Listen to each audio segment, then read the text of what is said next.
একসাথে নারী আর পুরুষ দাঁড়াইয়া, নারী পুরুষ একই সাথে, একটা পুরুষ একটা মহিলা, একটা পুরুষ একটা মহিলা, এভাবে মিলে মিলে দাঁড়াইয়া এক কাতারে দাঁড়াই নামাজ পড়বে।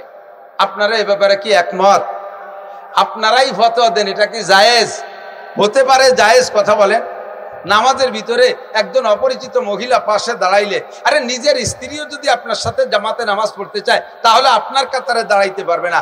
আপনার মা, মেয়ে, স্ত্রী, বোন এরাও যদি আপনার সাথে কোনো নামাজে জামাতে পড়তে চায়, অনুমতি আছে জামাতে নামাজ পড়ার, তবে সে সময় এই নারীদের কাতারটা হবে পিছনে, আপনার চোখের আড়ালে, চোখের নজরের বাহিরে হবে, চোখের আড়ালে তারা দাঁড়াবে, পিছনে দাঁড়াবে। আর সেখানে একজন পুরুষ একজন মহিলা একসাথে মিলে জুড়ে নামাজ পড়তেছে। আর নামাজের গতি কি? ইমাম সাহেব রুকুতে, মুসল্লি সিজদায়।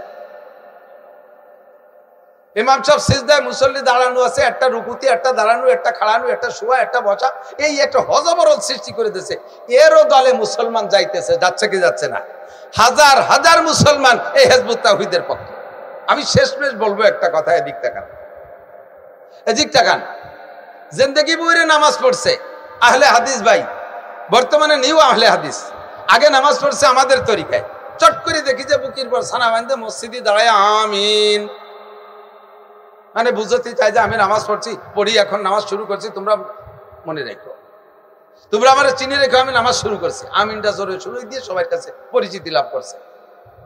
এই লোকটারে জিজ্ঞেস করবেন, তুমি নামাজ ছাড়লে কেন? তুমি এই হানাফি মাযহাবের নামাজ পড়তে এটা ছেড়ে দিয়ে নতুন নামাজ ধরলে কেন? তখন সে বলবে যে হানাফি মাযহাবের হুজুরদের এই দলিলে নামাজ হয় না, উন্ডা ভুল পড়ে। হাদিসে বুকের পর ছানা বান্ধার কথা আছে, উন্ডা নাভির নিচে বান্ধে।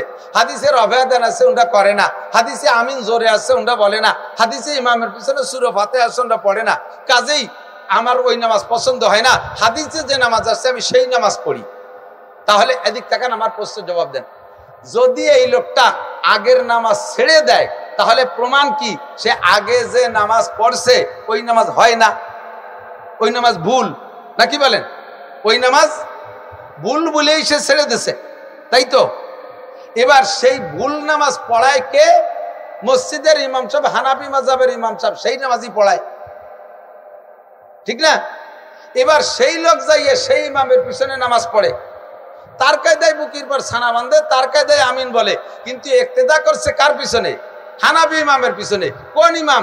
যে ইমামের নামাজ হয় না বলে, ভুল বলে, সেই ওই ইমামের নামাজের পদ্ধতি বাদ দিয়ে নিজে আলাদা পদ্ধতিতে পড়তেছে। তাহলে ইমামের নামাজ যদি না হয়, সেই না হওয়া নামাজের পিছনে উনি ইক্তেদা করলে উনার নামাজ কি হবে?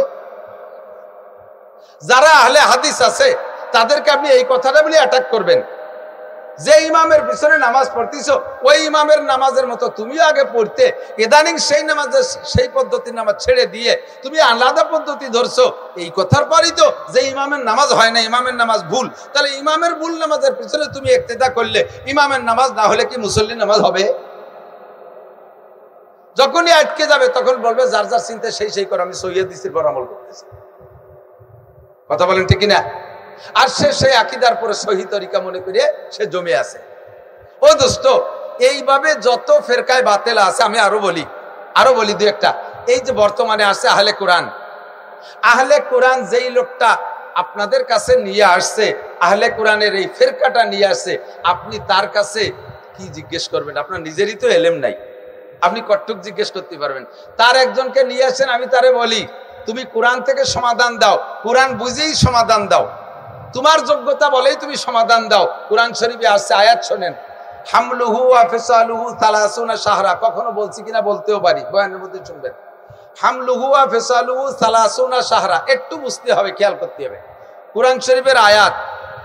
আপনি এই আহলে কোরআনের যেই লোকটা কোরআন ভক্ত, হাদিস শুনবে না, উলামায়ে কেরামের বয়ান শুনবে না, ইমাম আবু হানিফা, শাফি, আহমদ, মালিকের কথা শুনবে না, নিজেই কোরআন থেকে শরীয়তকে বের করে সে আমল করবে, ওই লোকটার কাছে আপনি এই আয়াতের তর্জমাটা এবং এর থেকে কি মাসালা বের হয়েছে একটু জিজ্ঞেস করেন।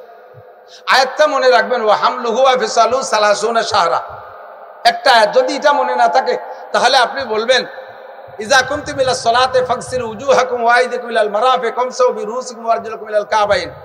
এই আয়াতের ভিতরে আল্লাহ তাআলা ওযু বলেছেন, ওযুর পরিমাণ বলেছেন, কোন অঙ্গ কতটুকু ধুইতে হবে। তুমি এই আয়াতের থেকে কোরআন তো তুমি কোরআন বলা, কোরআন বোঝো, এই আয়াতের থেকে তুমি ওযুটার মাপ বলে দাও যে হাত কতটুক দেবো, মুখ কতটুক ধৌত করব, আমি মাথা কতটুক মুছে করব, পাও কতটুক মুছে করব। তুমি এই আয়াতের তরজমা থেকে আমাকে বের করে দেখাও, তুমি তাহলে কোরআন। ইনশাআল্লাহ আপনাকে দুকায় দিয়ে বুঝাই দিতে পারে, ডেকে নিয়ে আসবেন আমাদের কাছে।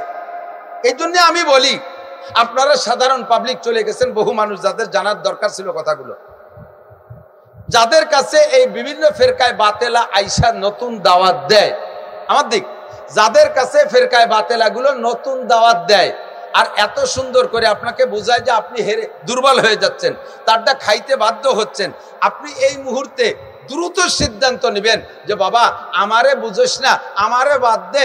আমাদের এলাকায় মৌলানা লিয়াকত সাহেব, মৌলানা ইসমাতুল্লাহ কাসেমি সাহেব, মৌলানা মুফতি আব্দুল কাইম সাহেব, মৌলানা সাইদ মাহমুদ সাহেব, মুফতি আব্দুল গফফার সাহেব, আমাদের এলাকার ইন্দ্রাই বক্তা মৌলানা নাসির সাহেব আমাদের সাথে থাকে। এই বড় বক্তা কয়জন রে তোর কথাগুলো বুঝাই দে, ওই কয়জন যদি তোর দলে চলে যায় তাহলে তোর আর এই মাঠে মাঠে খয়রাত করে বেড়ানো লাগবে না, ফেরিয়ে বেড়ানো লাগবে না। ওই কয়জনের সামনে লাখ লাখ মানুষ থাকে, ওরা এক মাঠে বলে দিলি তোর বাংলাদেশ ফাতা হয়ে যাবে। এই কথাটা বলতে পারবেন না? আপনি এত তাড়াতাড়ি তার কথা কেন খান?